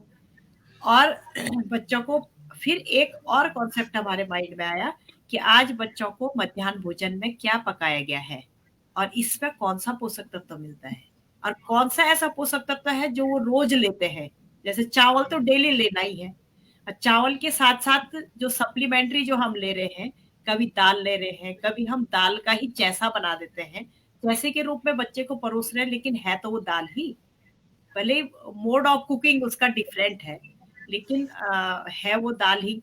तो इस तरह से कभी उनको पत्ता गोभी का सब्जी बन रहा है, तो कभी पालक की बन रही है, कभी राई की बन रही है। तो किस में कौन सा पोषक तत्व विद्यमान है, ये सारी बातें बच्चों को तभी आप खाना प्रारंभ करेंगे जब आप पोषक तत्व का नाम बताएंगे, कौन सा पोषक तत्व हम आज ले रहे हैं। फिर अंडा भी बच्चों को दिया जाता है, तो वो अंडे में क्या क्या पाया जाता है, इसको जो है कंप्लीट आहार क्यों कहा जाता है, तो इसलिए दूध को भी बोला जाता है, तो क्यों बोला जाता है। तो इस तरह की बातें हम अक्सर बच्चों से बहुत ज्यादा करते हैं। अक्सर देखने में ये आता है कि जब मध्याह्न भोजन करते हैं तो अधिकांशतः हम लोग अपने आप को उस टाइम पे रिलैक्स फील करते हैं, और जो भोजन माताएं होती है उनकी फुल रिस्पॉन्सिबिलिटी उनको दे देते हैं कि आप ही उन्हें खिलाइए, आप ही उन्हें परोसिए, और आप ही। शायद होता है ऐसा, शायद मे बी, लेकिन हम ऐसा नहीं करते हैं। हम उनको पूरा टाइम देते हैं। उसके बाद बच्चे पुस्तकालय में अपनी पुस्तकें, अपनी पसंद की पुस्तकें निकाल करके पुस्तकें पढ़ते हैं, और हम तब जाके अपना लंच या टी लेते हैं। उसके बाद जब बच्चों को पढ़ाई के साथ साथ MDM करा देते हैं, तो फिर लेते हैं हम अपना T.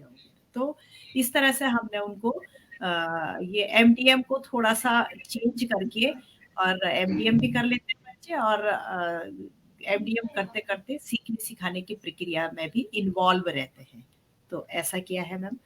Now mike over to Jyoti ma'am जी।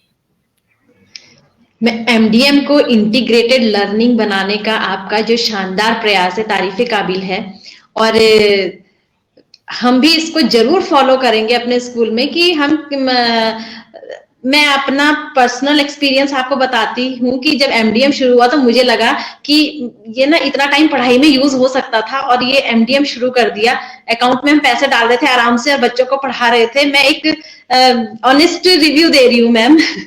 लेकिन आज जो है मेरी सोच बदल गई, आपके विचार सुनने के बाद निश्चित रूप से मेरी सोच बदल गई कि हम उस टाइम को भी जो है पढ़ाई के लिए यूज करके किसी इंटीग्रेटेड लर्निंग आपने सिखाई है, मतलब उसमें आपने ईवीएस भी शामिल कर दिया, आपने उसमें मैथ्स भी शामिल कर दिया, आपने उसमें जो है बच्चों को इस तरीके से आपने वो मोटिवेट किया है।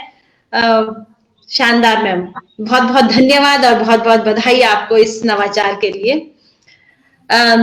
तो राजीव सर, आपके बच्चे जो है विभिन्न प्रतियोगिताओं को पास करके हिमज्योति नवोदय विद्यालय जैसे विद्यालयों में प्रवेश पाया है, तो इसके बारे में थोड़ा संक्षिप्त जानकारी देंगे। मैडम, मैं जब अपने नए विद्यालय में गया, जब मैं राजकीय प्राथमिक विद्यालय सुखरो में था मैं लास्ट ईयर, तो अभी एक डेढ़ साल हुआ है मुझे यहाँ गए हुए। तो जब मैं वहाँ गया तो वहाँ मैंने देखा गांव में, फिर पूछा लोगों से, तो वहाँ के जो पुरातन छात्र हैं वो आए हुए थे उन दिनों, क्योंकि लॉकडाउन था। तो कोई बच्चा हिमज्योति स्कूल में पढ़ रहा है, कोई जवाहर नवोदय विद्यालय में पढ़ रहा है, कोई राजीव गांधी नवोदय विद्यालय में है, ठीक। और उस विद्यालय से पढ़ी हुई एक छात्रा अंकिता ध्यानी आज अंतर्राष्ट्रीय स्तर की एथलीट भी है। जी सर।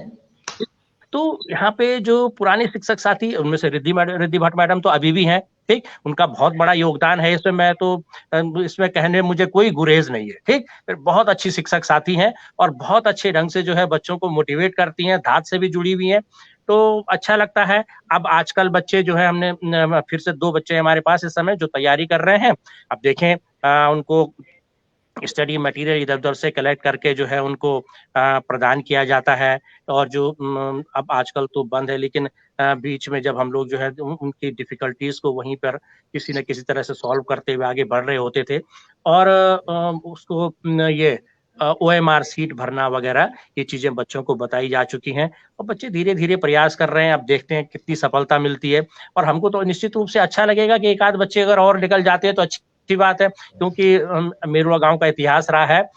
वहां से भिलंगरा में एक उप शिक्षा अधिकारी भी हैं, जदली जी टिहरी में, ठीक। तो ये बड़ी अच्छी बात है, अच्छा लगता है। और छात्र संख्या हमारे पास कम है इस समय, बहुत ज्यादा चुनौतियां नहीं है। जब मैं अपने पुराने विद्यालय में था तो वहाँ 100 छात्र संख्या थी, राजकीय आदर्श प्राथमिक विद्यालय। क्वांटिटी नहीं है बट क्वालिटी है।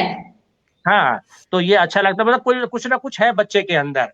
कविता पाठ, यदि किसी वजह अगर वो थोड़ा सा अगर जो है क्या कहते हैं मैथमेटिक्स का फील्ड या इंग्लिश का फील्ड थोड़ा कमजोर है, तो कविता पाठ में बहुत बढ़िया होगा, संस्कृत के श्लोक बोलने में बड़ा पारंगत होगा, और कुछ ना कुछ खेती बाड़ी वो क्या कहते हैं गमले गुमले फर्स्ट क्लास सेट करना, ठीक। कुछ ना कुछ करते रहते हैं बच्चे। होती हम देखते हैं इन्हीं तिलों में तेल निकालना है मैडम, जितना भी हो सकेगा इसी से प्रयास करेंगे और देखें कितनी सफलता मिलती है। शुभकामनाएं सर, आपके अग्रिम छात्रों के लिए बहुत बहुत शुभकामनाएं। डेफिनेटली आपके अथक प्रयासों से वो भी नए मुकाम छुएंगे, अंतर्राष्ट्रीय स्तर तक तो आपके विद्यालय की छात्रा पहुंच ही चुकी है। अन्य छात्रों के लिए भी बहुत बहुत शुभकामनाएं। धन्यवाद।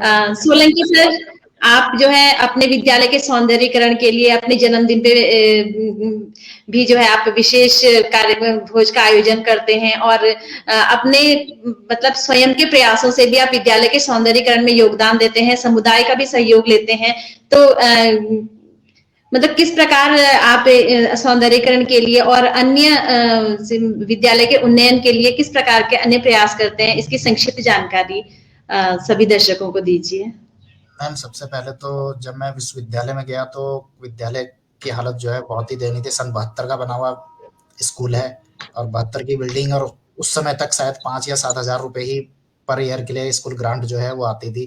तो सीलन छत, कई जगह से छत में सीलन आती थी, टपकने की स्थिति थी। हमने फिर अपने स्तर से प्रयास किए कुछ, मतलब जब मैं स्कूल में गया था तो वहां पर शायद पर्याप्त मात्रा में कुर्सी मेज भी नहीं थे उपलब्ध। फिर एक मेरे साथी हैं LIC एजेंट है, हमने उन्हें कन्विंस किया तो उन्होंने हमें 4 कुर्सियां और एक मेज उपलब्ध कराई। इसी तरह से जो और साथी हैं, किसी ने हमें बाद में हमारे पास छात्र संख्या बढ़ने लगी क्योंकि पुराने मॉडल का स्कूल है तो 2 कमरे हैं, एक छोटा सा ऑफिस है और एक बरामदा था। तो बरामदे को कवर करके पहले वाले टीचर्स लोगों ने ही एक क्लासरूम का रूप दे दिया गया था। उसके बाद हमारे पास एक स्टोर था जो उस समय कुछ पैसा बाउंड्री वगैरह का बचा होगा, मैम ने उसे टीन शेड बना के स्टोर कर दिया था, स्टोर का रूप दे रखा था। तो हमने वहां पे भी क्लासेस लगानी शुरू करी जब धीरे धीरे छात्र संख्या बढ़ने लगी। अब टीन का कमरा था, पंखों की जरूरत होने लगी गर्मी में, फिर किसी और साथी को ढूंढा तो उन्होंने हमें पंखे प्रोवाइड किए। मेरा जो है, आपने बताया कि विशेष भोज का, मैं जब 2017 से लगातार जो है, पिछले साल नहीं दिया क्योंकि कोविड के कारण स्कूल बंद थे, अपने जन्मदिन पे सारे हमारे 100 के करीब हमारे बच्चे हो गए और 40 एक बच्चे जूनियर, एक ही कैंपस में है प्राइमरी और जूनियर, तो 150 के आसपास। और कुछ हमारे जो मेरे साथी हैं वो मेहमान शिक्षक साथी तो हैं, जो मेरे मित्र लोग हैं वो भी वहाँ पे होते हैं, तो 150 पौने 200 लोगों का जो है विशेष भोज का आयोजन किया जाता है हर बर्थडे पे। और उससे पिछले साल फिर हमारे पे पेयजल की एक वो थी, समस्या थी, तो हमने 2020 में पेयजल के लिए एक नवाचार की तरह बनाया, क्योंकि हमारे पास जो बच्चा है वो 5 से 10 साल तक का है, लगभग अलग अलग हाइट के होते हैं उम्र के हिसाब से। तो हमने अलग अलग ऊंचाइयों पे नल की व्यवस्था करवाई, नल लगवाए, ताकि छोटे बच्चे को जो 5 साल का है उसे भी पानी पीने में कोई दिक्कत ना हो, और जो बड़ा है 10-11 साल का उसे भी बहुत ज्यादा ना झुकना पड़े। 11-12 साल तक के बच्चे हमारे प्राइमरी स्कूल में रहते हैं, तो उस तरह से एक नवाचार किया, जिससे हमारी उप शिक्षा अधिकारी महोदय हमारे मेरे विशेष भोज में हमेशा शामिल होती हैं, तो उन्होंने उसका उद्घाटन किया उस दिन। और एक हमारे मित्र हैं, तो उनसे हमें हर साल लगभग 500 कॉपियां मिल जाती हैं, तो हम 500 कॉपियां हर साल अपने बच्चों को प्रोवाइड कराते हैं। लगभग एक के हिस्से में जब 100 बच्चे थे तो 4 या 5 कॉपी आ जाती थी, तो उन्हें उपलब्ध करा दी जाती थी। इसी तरह से कुछ समाज का सहयोग मिलता है, कुछ अपने सहयोग से, मतलब हर बार लगभग मेरा हर सर साल। आप जो है पूरी एड़ी चोटी का जोर लगा के स्वयं भी प्रयास कर रहे हैं, मित्रों से भी सहयोग ले रहे हैं, और हर तरह से विद्यालयों को जो है नई ऊंचाइयों में पहुंचाने का जो सतत प्रयास कर रहे हैं आप, उसके लिए बहुत बहुत बधाई के पात्र हैं। सर इसी क्रम में आपसे जानना चाहूंगी कि पोषण माह की गतिविधियों के लिए आपको प्रशस्ति पत्र भी मिला था, तो सर एक संक्षिप्त प्रकाश इसके बारे में डालिए कि किस प्रकार की गतिविधियां थी। पोषण माह सितंबर में मनाया जाता है प्रत्येक वर्ष, और जो है 2020 में पोषण माह की थीम जो है, क्योंकि स्कूल बंद थे, भारत सरकार ने डिसाइड किया था कि ऑनलाइन क्विज, मीम्स और कई सारे उसमें पोस्टर्स प्रतियोगिताएं थी, तो हमारे बच्चों ने पार्टिसिपेट किया। हमने टीचर्स को भी उसमें पार्टिसिपेट करना था, हमने भी पार्टिसिपेट किया। तो हमारे बच्चों के कुछ मीम्स या जो भी उन्होंने पोस्टर्स बनाए हैं, हमारी भी जो उसमें क्विज भी थे उसमें, तो जो उसमें हमारे बच्चों ने पार्टिसिपेट किया, हमने पार्टिसिपेट किया, तो शायद क्योंकि उन्होंने रिजल्ट शो तो नहीं किया, लेकिन जब मुझे जनवरी में 1 जनवरी को कॉल आया, 31 दिसंबर को कॉल आया था 2021-20 को, कि आपको जो है उसके लिए चुना गया है, तो तब क्विज, मीम्स और पोस्टर्स उसका हिस्सा था। तो उन चीजों में हमारे बच्चों ने ऑनलाइन प्रतिभाग किया था। उस समय तो ऑनलाइन ही चल रहा था सब कुछ, हमारे टीचर्स ने भी किया, मैंने खुद प्रतिभाग किया, क्योंकि ऑनलाइन में तो मैं पार्टिसिपेट करता ही रहता हूँ, जो भी कार्यक्रम विभाग द्वारा या भारत सरकार द्वारा चलाए जाते हैं, तो हम अक्सर जुड़ते रहते हैं उनसे। तो वहाँ पे उसकी जो गतिविधियों में हमारे बच्चों ने पार्टिसिपेट किया, उनके लिए हमें प्रशस्ति पत्र दिया गया था। बहुत बहुत बधाइयां सर इसका। तो जैसे कि मैम रजनी मैम,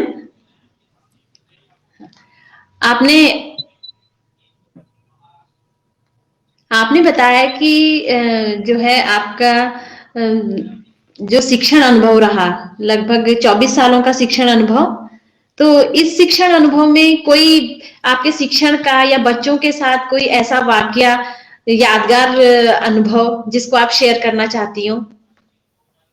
अवश्य मैम, जरूर।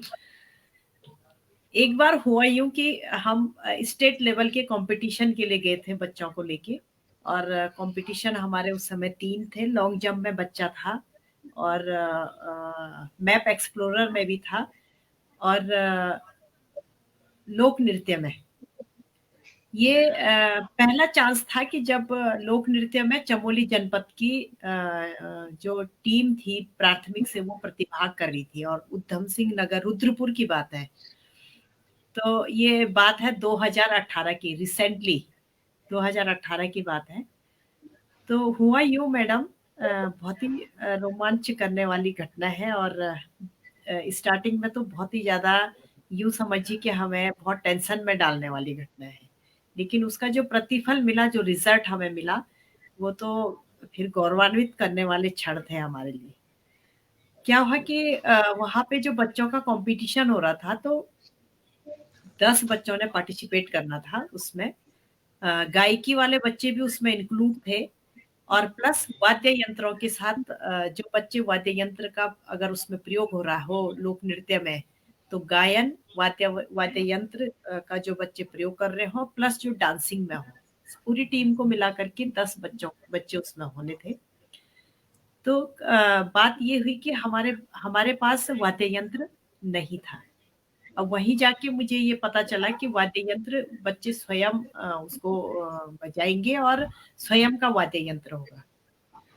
तो मैम आप समझ सकती हैं कुछ देर तो क्योंकि तैयारी बहुत अच्छी थी और विश्वास इस बात पे था कि हम जनपद से गोल्ड मेडल लिए हुए हैं और ये आप और हम सब बखूबी जानते हैं कि जो बच्चे स्टेट में प्रतिभा करते हैं तो वो जनपद के अव्वल बच्चे होते हैं, चाहे वो किसी भी इस स्पर्धा में भाग ले रहा हो, किसी भी प्रतियोगिता में प्रतिभा कर रहा हो, लेकिन जनपद का तो नंबर 1 बच्चा ही होता है वो। तो फिर विश्वास तो अपनी बच्चों को पूरा ही था, लेकिन अब वाद्य यंत्र की जहाँ तक बात थी तो वो तो प्रोवाइड टीचर्स को ही करना था, अरेंज भी टीचर्स को ही करना था। तो 2 हम टीम प्रभारी थे वहाँ से, यहाँ से मैं टीम प्रभारी भी थी और प्लस अपने बच्चों को लेके भी गई थी साथ में। तो मैप एक्सप्लोरर में हमें गोल्ड मेडल मिल गया था और सोच रहे थे कि अगर ये इतने 10 बच्चे आए हैं तो इनको भी अगर कोई ना कोई मेडल मिल जाए तो अच्छा ही है। तो हुआ ये मैम कि 3-4 टीम प्रभारी अलग-अलग जनपद के हम उनके पास गए। बागेश्वर वालों के पास गई मैं पहले, तो उन्होंने मना कर दिया कि हम नहीं दे सकते हैं क्योंकि आपका दूसरा नंबर पे है और हमारा फिर 5वें नंबर पे है, तो तब तक बच्चे जो हैं प्रैक्टिस करेंगे, हम नहीं देंगे। तो फिर मैं और सबके पास गई मैम, जितने भी बेसिक की टीम्स थी, तो किसी ने भी हमें नहीं दिया। तो टेंशन तो होना ही था, बहुत ज़्यादा टेंशन हो गया। लेकिन उसके बाद मैंने कहा बाजू वाले जो जनपद होते हैं शायद क्या पता हमारी गुहार को मान लें। तो वहाँ पे रौथाड़ मैडम करके थी कोई जूनियर से, और जूनियर की प्रतिस्पर्धाओं में मैम की टीम सांस्कृतिक प्रतियोगिता में जूनियर से गई थी उनकी टीम। तो रौथाड़ मैम से मैंने अनुनय विनय किया कि मैंने कहा मैम, और ये भी पूरा बता दिया कि हमारे पास है नहीं, और मैं बेसिक की जितने भी टीम प्रभारी हैं, जितने भी जनपद की टीमें यहाँ पे आई हैं, सबसे लेने के लिए गई हूँ, लेकिन किसी ने भी प्रोवाइड नहीं किया, किसी ने भी हमें नहीं दिया। कोई बात नहीं, मैं दे देती हूँ, पर बच्चा बजाएगा कैसे? हमने ट्रिक चली मैडम, ट्रिक ये थी कि बच्चों को बोला कि जो गायन वाले बच्चे हैं इतना तेज गाइएगा कि जो बजाने वाले हैं वो इतना धीमा बजाइएगा कि तुम्हारा सुनाई देना ही नहीं पड़ना चाहिए। तो वही किया मैडम, थोड़ी देर बैक स्टेज पे जाकर के प्रैक्टिस कराई, और जो गाने वाले बच्चे थे उनका वॉल्यूम हमने कहा और तेज और तेज और तेज, ताकि वाद्य यंत्र का जो आवाज है वो धीमा हो जाए। तो मैम देखा तो बहुत ही ज्यादा टेंशन में थे हम। तो यहाँ पे जब बच्चों ने परफॉर्म किया तो उसके बाद और टेंशन पैदा हो गया। वाद्य यंत्र भी मिल गया, परफॉर्मेंस भी हो गया, सारे जितने कॉरम थे सारे फुलफिल हो गए, लेकिन फिर भी टेंशन इसलिए हुआ कि उस दिन रिजल्ट आउट ही नहीं हुआ, रिजल्ट नेक्स्ट डे हुआ आउट। रात भर किसका सोना, बिल्कुल ही नहीं सोए थे। अन्य प्रतिस्पर्धाओं पे हम बहुत बार गए थे, लेकिन सांस्कृतिक ये कार्यक्रम में तो फर्स्ट टाइम हम बच्चों को ले गए थे, और इसका इतना नॉलेज भी नहीं था, इतना ज्यादा यूज टू नहीं थे हम इसकी। लेकिन साथ में जो मैम थी उनको इस पे बहुत ज्यादा पकड़ थी उनकी, और उन्होंने तैयार किया था बच्चों को। बाकी बच्चों की जो फाइल्स होती हैं वो मैंने तैयार की थी, और मैंने कहा कि मैम मुझे स्टेट लेवल के कॉम्पिटिशन्स का थोड़ा बहुत एक्सपीरियंस है, मैं आपके साथ हूँ, आप अपना बेस्ट दीजिए इन बच्चों के साथ, और बाकी मैं साथ में चलूंगी। तो वही हुआ था। और मैं यहाँ पे मॉडल स्कूल में थी उस समय, मॉडल स्कूल में मैं वहाँ पे इंग्लिश में थी, मैं यहाँ पे असिस्टेंट टीचर। तो मैम ने कराई थी तैयारी, यहाँ पे 6 टीचर थे हम यहाँ पे, और 143 बच्चे हमारे पास थे उस समय। तो सुबह रिजल्ट आउट हुआ तो मैम वही वो फिंगर ऐसे डबल करके, और बहुत टेंशन में थे सारे के सारे। बच्चों को भी कहा आप लोग भी ऐसा ही कीजिए। लेकिन रिजल्ट हमारे पक्ष में गया, और पक्ष में ऐसा गया कि हम गोल्ड मेडल लेके ही आए। और चमोली जनपद का ये पहला इतिहास था कि जब सांस्कृतिक प्रतियोगिता में, वो भी लोक नृत्य में, हम गोल्ड मेडल लेके आए और ये इतिहास हमने रचा मैडम वहाँ पे उधम सिंह नगर में, रुद्रपुर में। तो बहुत अच्छा लगा और उन क्षणों को मैं भूल नहीं सकती हूँ, क्योंकि इतिहास रचने से पहले हमारे सामने ऐसी चुनौती आई जिसका हमें तनिक भी भान नहीं था। तो ये बात थी, तो इसीलिए इस बात को मैं ज़रूर शेयर करना चाहती थी। और वाक़या ये नया ही है, अभी पुराना भी नहीं है, मुश्किल से 3 बहुत ही जीवंत उदाहरण मैम, और जब आप इसको सुना रही थी तो हम फील कर रहे थे कि जैसे हम भी वहीं पे होंगे, और बिल्कुल आपकी मनोस्थिति को समझ सकते हैं। लेकिन आपके जो पॉजिटिव सोच और आपके प्रयास ने ही आपको ये सफलता दिलाई, वरना अगर आप भी हाथ पैर छोड़ देते कि हमारे पास तो वाद्य यंत्र है ही नहीं, हो ही नहीं सकता है, तो पुरस्कार मतलब गोल्ड मेडल तो क्या कोई भी मेडल नहीं मिल पाता। लेकिन ये आपका ही प्रयास रहा कि आपने जो है बाय हुक और क्रुक उसको करना है तो करना है, और किया, परफॉर्म किया, गोल्ड मेडल प्राप्त किया। बहुत बहुत बधाइयां, और वास्तव में बहुत ही रोमांचकारी अनुभव था मैम। तो राजीव सर, आपका भी कोई अगर ऐसा अनुभव हो? जी मैडम, हाँ, एक छोटा सा अनुभव है कि जब मैं राजकीय आदर्श प्राथमिक विद्यालय सुखरो में था, और मैं कक्षा 5 में एक दिन मैथ्स पढ़ा रहा था, और कोण और कोणों के प्रकार पर बातचीत चल रही थी। तो ब्लैक बोर्ड पे न्यून कोण, समकोण, अधिक कोण, सरल कोण वगैरह इनको बताया गया, और उसके बाद जो है कोण बना भी दिए, उनकी परिभाषाएं भी लिख दी, बच्चे उतार ही रहे थे, कुछ पूछा-पाछी भी चल रही थी। तो इतने में हमारे जनपद के उच्च शिक्षा अधिकारी आए पीछे के रास्ते, और अंदर बच्चे, तो बच्चे घबरा गए एकदम से। कौन आए? सबसे पहले तो उन्होंने, सबसे आगे एक बालक बैठा हुआ था, जरा काम धाम नहीं कर रहा था, काम चोरी कर रहा था। तो उसका बच्चे का नाम था अमित कुमार। तो उससे पूछ लिया, भाई हाँ भाई क्या चल रहा है? तो बच्चा बड़ा फ्रैंक था, क्योंकि वो बच्चे ऐसे बच्चे हैं वो कि अपनी जो वास्तविक कक्षा 5 के बच्चों की उम्र होती है उससे ज्यादा उम्र के, बहुत फ्रैंक, हिसाब किताब के माहिर। ठीक, जब अपने माँ बाप के साथ जो है ठेली वेली चलाते हो, हिसाब किताब बिल्कुल ठीक ठाक रखते हो, सब्जी वगैरह का। और तो वो बच्चा साहब से कह रहा है, सर जी यो अगर सीधा हो गया ना, और ये अगर ऐसा हो गया तो इसे कहें न्यून कोण, और यो भी अगर सीधा रहा, यो भी सीधा रहा, बिल्कुल टेढ़ा नहीं होना चाहिए यो जरा भी, यो हो जाएगा समकोण। और इसको थोड़ा सा यूं कर दो, यो बिल्कुल यूं करके, ये बिल्कुल सीधा होना चाहिए, ये यूं हो जाएगा, ये हो जाएगा अधिक कोण। और इसको यूं कर दें बिल्कुल, और इसको ऐसे, तो यो सरल कोण। तो साहब इतना हंस गए, इतना हंस गए, हंस हंस के लोटपोट हो गए। उसके बाद मुझे कहा, चल भाई बाहर चल जरा, ठीक ठीक देख। तो उसके बाद जो है वो बच्चा, फिर उसने सोचा शायद सर भी बाहर चले गए, और हमारे जो सर मैथ्स पढ़ाते वो भी बाहर चले गए। तो बाहर, सर जी एक बात बताऊं मैं आपको, उनसे कहता, मुझसे कुछ नहीं कहा, बताने को तो मैं यूं भी बता सकता था आपको कि जो कोण 90 अंश से कम अंश के होते हैं उन्हें जो है न्यून कोण कहते हैं, और जो ठीक 90 अंश का कोण होता है उसको समकोण कहते हैं, और 90 अंश से अधिक अंश के कोण को अधिक कोण, ऐसे ही बता सकता था। लेकिन ऐसा मुझे मजा आता, बोला ऐसे करने में, बोला ठीक। तो साहब इतना हंसे। उसके बाद साहब ने जो है हमारी जो है क्या कहते हैं मीटिंग ली। उसके बाद जो हम क्या कहते हैं ये वाकया जो उन्होंने जो शेयर किया, तो हम सब लोग हंसने लगे। तो अमित कुमार जी उस दिन जो है सारे विद्यालय में जो है हीरो हो गए, छा गए वो। तो उनकी हर समय एक्टिविटी ऐसी रहती थी कि वो मतलब सोलर कुकर बनाना, ठीक, तो जूते के डिब्बे से, सर जी बैटरी वैटरी मंगा दो, ये कर दो, सो कर दो, कांच वांच लाके इन कामों में बड़े माहिर रहते थे। जब हमारा सपनों की उड़ान कार्यक्रम होता था और हमारा जब स्टॉल लगता था, तो अमित कुमार जी हो गए, जकरब हो गए। जकरब जो है अभी भी जेसीबी वगैरह बनाते हैं, बहुत बढ़िया, ठीक। और उसको जो वहां पे रखा जाता था, तो लोग जो है बड़ी सराहना करते थे। एक बार कोटद्वार के एसडीएम श्री राकेश तिवारी जी हुआ करते थे उस समय, वो आए, तो उन्होंने बहुत सारे प्रश्न उस बच्चे से पूछे। तो वो बच्चा जो है एक जेसीबी के बारे में जो उसने जितना कुछ उसने बनाया हुआ था, देखिए कक्षा 5 का बच्चा, इतना टेक्निकल दिमाग उसका, ठीक, उसने जितने भी ये डिवाइसेस बनाई हुई थी उनको बहुत अच्छे ढंग से एक्सप्लेन किया। तो निसंदेह हमको अच्छा लगा, और देखिए कक्षा 5 के बच्चे कहाँ कर पाते हैं ऐसा, लेकिन अब ये स्किल वाले बच्चे होते हैं ये, तो इन्होंने बहुत अच्छे ढंग से किया। तो ये मेरा एक छोटा सा अनुभव अपने पुराने विद्यालय का था, उसको मैं आपसे शेयर कर रहा हूँ। Thank you madam.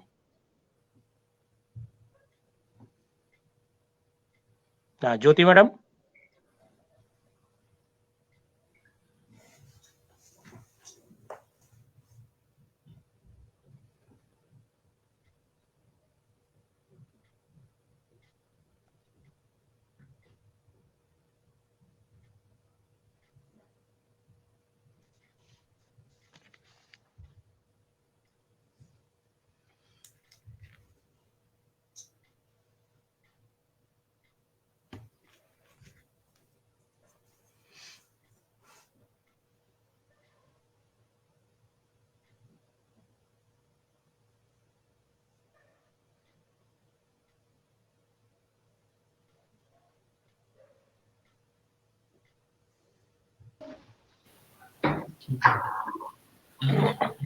हाँ जी मैडम। जी सर, माफी तो अपनी बात चाहूंगी। नहीं, कोई बात नहीं, आप डिस्कनेक्ट हो गई थी तो मैंने अपना अनुभव शेयर कर दिया। तो हमारे उच्च शिक्षा अधिकारी बहुत हंसे उस बात पे, और उन्होंने जो है कई बार कहते हैं वो जनपदी सपनों की उड़ान कार्यक्रम हुआ तो उन्होंने कहा भाई कहाँ के बच्चे, शुक्र ये स्टॉल तुम्हारा है। तो उन्होंने जो उस बच्चे को, वो कहाँ है, मतलब नाम ऐसा याद हो गया अमित कुमार का कि पूछो नहीं। कुछ ऐसे बच्चे हैं ना, बड़े टेक्निकली बड़े साउंड थे, ठीक, इनको बैटरी वगैरह चाहिए क्योंकि गरीब हैं बच्चे, तो वो जेसीबी बनाना, ये बनाना, तो बड़ा अच्छे ढंग से जो है उसको मैनेज करते थे। बहुत अच्छा लगता था हमको बच्चों के बीच में। थैंक यू बहुत मैडम। बहुत धन्यवाद सर, आपका अनुभव सुन के बहुत अच्छा लगा। और आप सभी ने जो है अपने अमूल्य समय देकर इस वार्ता के लिए समय निकाला, इसके लिए आप सभी का बहुत बहुत धन्यवाद। सभी श्रोताओं और दर्शकों का इतनी लंबी वार्ता सुनने के लिए, सभी शिक्षक साथियों को सुनने के लिए बहुत बहुत धन्यवाद।